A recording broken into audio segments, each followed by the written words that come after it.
All right, in this video we're going to introduce our section on polynomial functions and their graphs.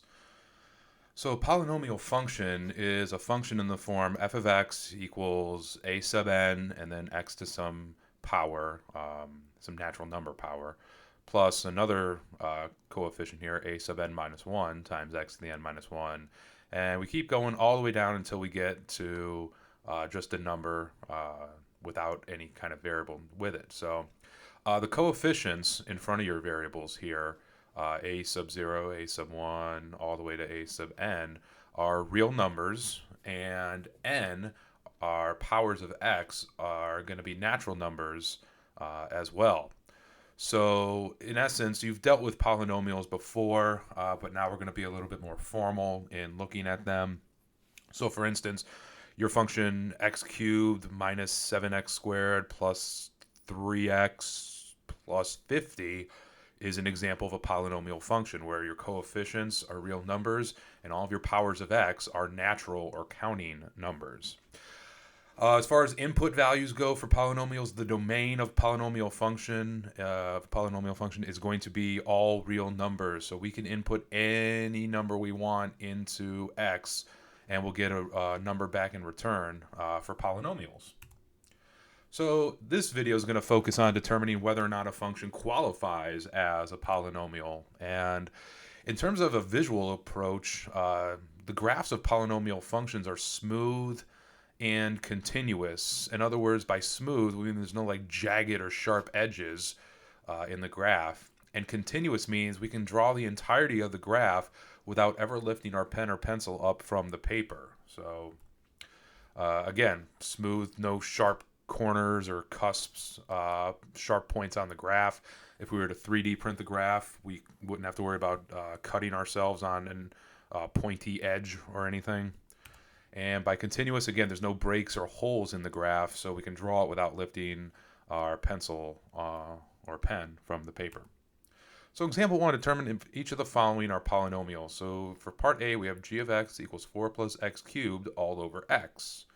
Well, this one's not a polynomial because the domain is not all real numbers. If we put a 0 in for x, we're going to get 0 in the denominator, which we've discussed is not allowed. So because the domain is not all real numbers, this does not qualify as a polynomial. Part B, we have 4x plus x cubed over x. Now here we could factor in x out of the numerator and cancel them out, and we'll be left with 4 plus x squared. However, once again, the original domain here is not all real numbers. So if we put a 0 in for x, we're going to get a 0 in the denominator, and that's not allowed. So it has to have all real numbers as its domain to qualify. Part C, we have 4x plus x cubed over x squared plus 4.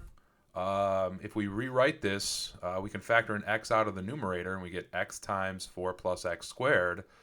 And then 4 plus x squared and x squared plus 4, if we divide this out, we'll get 1. So we get x as our simplified expression here for q of x. And this actually, q of x is a polynomial. The original domain is actually all real numbers. So x squared plus 4, this denominator, x squared plus 4, will never equal 0. Even if you put a negative 2 in for x, you're going to get 4 plus 4, which is 8. And we can write this function, not only is the domain all real numbers, but we can also rewrite it as x or 1x to the first. So we have a real number coefficient, and we have a natural number or a counting number as a power. Part D, f of x is the cube root of x. Well, this is not a polynomial because taking the cube root of something is raising it to the 1/3 power, and the 1/3 power is not a natural number, so not allowed to have fractions or decimals as our exponents. All right, part E, we have h of x is the absolute value of x. This is not a polynomial for a couple reasons. First up, we can only write this in piecewise form. So we have absolute value of x is x. It'll give us back x if we put in a non-negative number like 0 or a positive. And it'll give us back the negative x if we input a negative number. In addition to that, if we look at the graph of the absolute value of x, it has that sharp v like to the graph where the two parts of the piecewise function come together and make a sharp point. Part F, z of x is 0. This one actually is a polynomial.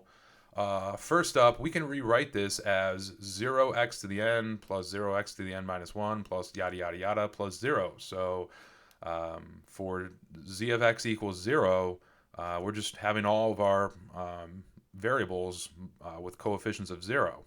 And the domain of this is all real numbers because there's no x that we have to worry about plugging anything into. Oh, this should also be negative infinity here. So sorry about that. Yeah, so the domain should be negative infinity to infinity. So the domain actually is all real numbers. All right, that about does it for this video. Thanks for watching, and I'll see you next time.